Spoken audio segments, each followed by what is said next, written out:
Charles Flavel whaapupunga mo mua chala fau mai le si o whaunga le lau mua mo le le tau se fulavalua ma te lua a whelua ono.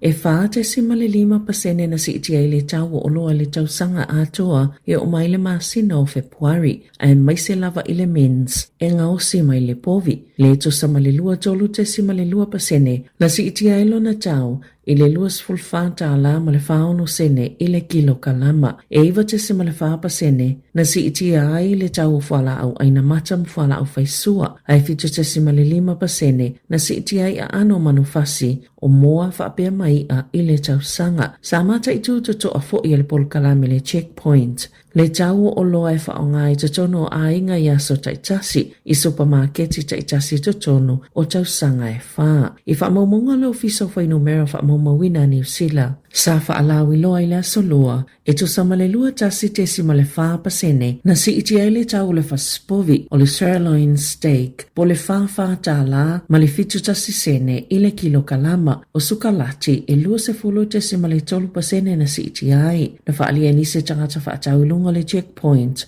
wa lata ina whaalua ina le tau le pata e yeni se tangata o whailolo la tau le toi whaatau ina o ni a ano manufasi. Hui i lea e ono te sima le lua pasene na pa ua i le tau le ta seni fua moa i le valu ta la fitu sene. Na saunua le ta iulo le au whaitou whalu tamau ainga a le whale tupe le BNZ. Mike Jones ua matua maoa e le tau o ano manufasi atunu e fafo e mafua ono o tūlanga whainga tau le maketi i le United States. E to ofitu tangata whaingaluenga le oranga tamariki na molia ono tua inga le whao o lima ni tupulanga talavou. Po olele i tamawhai fo i tau file sa sanga o tupulanga. I tono se tama i potu i se fale e tau fia i tupulanga soltula fonoi au kilani. Na whaalia le i tua leo na whao lima le au whaingaluenga i tamaiti po tupulanga ina uano nofo. Mata loka i la tau i tono se tama i potu mole silia male i tō la. Ina ua mawhaiuna tatala ele au whaingaluenga le whaitatoa. Na wave atu i tono ni tau lele a se to ono ai ina ua wane i fafo na mori mau ina ile manunu o topolanga. Peita ina saunolo ia mo ila atawalo o molia na whaao ngā lawa ilau whaingaluenga ia ua tua ia whainga whaale tō la fono ele ngata na puipui ai ila atau ai whaapea fo i topolanga ona na whaaleanga i topolanga le potu ta kia mapaipai whaao ngā e taime tupua i se mō. Ona na whina tūla i eile whaamasnonga Joseph Kirifi, Tapu Brown, Aiden Va, Quentin Schmidt, Susana Sofara, maisi tangata o lualo tau fia le whaailoa ina o lai ngoa.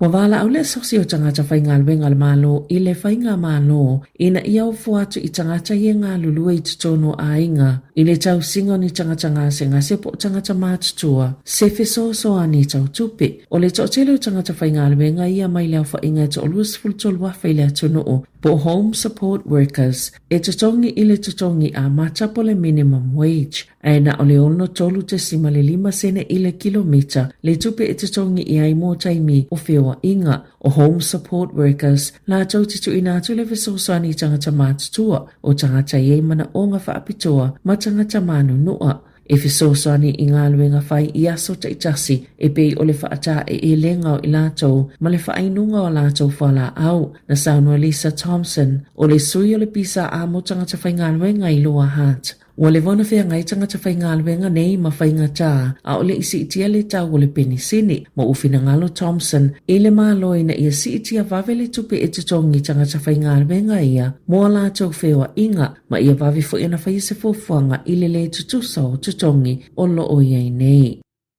E o atu i le 2-5 tau sanga le umi e mawhaiona tau fia i se whaaputu ngā tupe ni tupe ele i whaatalo sangaina. E whaitau awhe tupe ele i whaatalo sangaina mai pule ngā whaasoifua maloloina po District Health Boards ia wale toi whaongaina. Whaapea i manisi o whaalaputuputonga e tu sai ma whaamomonga lo fiso tupe maua. A whaapea tau se whale tupe po se company e nisiua po nisi fo i whaalaputuputonga ni tupe a ele i mawhaiona whaafiso o ta i pe maua e ana ia tupe e tutonu o le 5 tau sanga e mawhaiona whaapea o ni tupe ua le whaatalo sangaina unclaimed money. E o mai lea so tolo se fulo yuni, lua 5 wa tu samaleono se lau se 1 miliona ta la, se tupe o lo te wina le ofisa o la fonga e tu sai ma se whaamatalaga le Consumer New Zealand. O nisi o tupe tele o loo iai e au fie le valus fulvalu wafe whaase lau tolulua tā la. O le whaaputunga tupe le whalemai middle momo su e ngolo manava 50 wafe valus se lau 25 tā la. Mo le South Auckland Health ma le 25 wafe tā la mo le pulenga whaitu malo o le soifua maloloina a au kilani. O le tausanga e luafe lua na whaamuta i le toi whaongaino DHBs na whasilinge le te o New Zealand ia whaala putupotonga po o lātou sila fiaina ia tupe a o a fo i fuafuanga i whaonga ia tupe pe amai o na talo sanga iai e na whaalia le soifua maloloina New Zealand o le anga lulue ma le IRD e toi whaafo i atu ni tupe o lo oanga waa iai.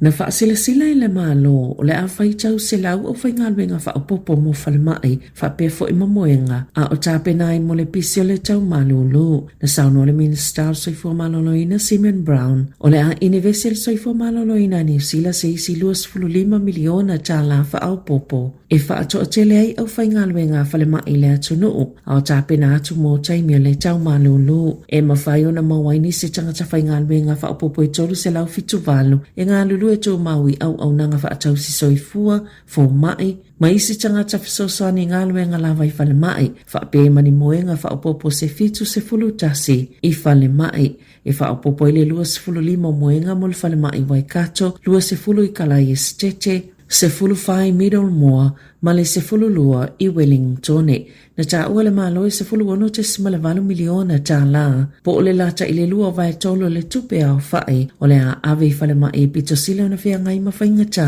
e au whia le Capital Coast, ma le Hutt Valley, Meat Central, te toka tu mai i Aukilani, Countess Manukau, Waikato, Makalai Estete. O lo ufa atu pēina i fo i moenga i 5 se la onus fulfitu mō taimi pupu i whale e tau si tangata mātutua, ina ia whaavanua i whale mai, ma ua whaalau tele fo i la lātou au nanga o le Hospital in the Home. Ina ia mawhai o na wawe tu ua tangata se ngase whale mai o lo o tā o toai.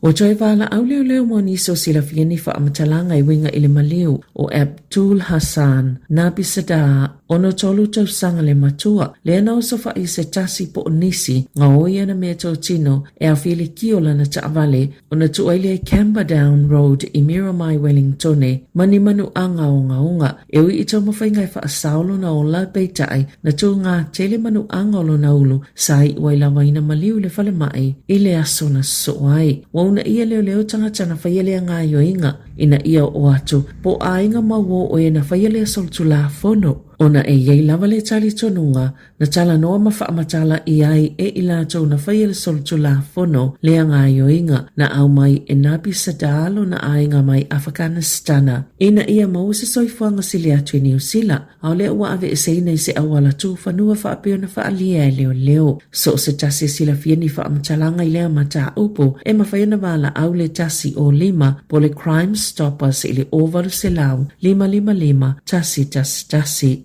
I whawhato New Zealand, ua whaamawai whaafo se ile whaato New Zealand na tōwhia President Donald Trump. Mō le whaalapotupotonga le United States, e ilo ina whaamatalaga i whainga whaatelo lisi, ma whaatulanga le tali atu i ngā yoinga whaatupu whaalawalawe. Ua tutupu e eni langona mani manato nisi, i le whaale e tonu o fuafuanga i le taua e whaasanga i Iran. Na whaalia e Joe Kensi lunga le ex i le asolua, wa iela na whai unga i whaamawai ai, ma wawe a mata whaamamalu ina loa. E le mawhai ona ia langolango ina le whaawaupeo le taua i Iran. E le se whaamata o la tamai mo Amerika mai a Iran. Ma ua manino lava na amata le United States le taua o na ole una i malosi mai a Israelu. Mana whaala potopotonga malolosi ala una ina malosi le suinga o polisi po to la fono a Amerika ina ia whetaui mai la tau pe ona whaali e Kent. O se tangata mawalunga mua mwale ua whaamawai mai le paia ingalo na lua a Trump mai se polisi tele na sauno a Trump o se mele le whaamawai o Kent o na olona tite e le taua i Iran mai le mana o mieto a inga tangata whaapea e le popoto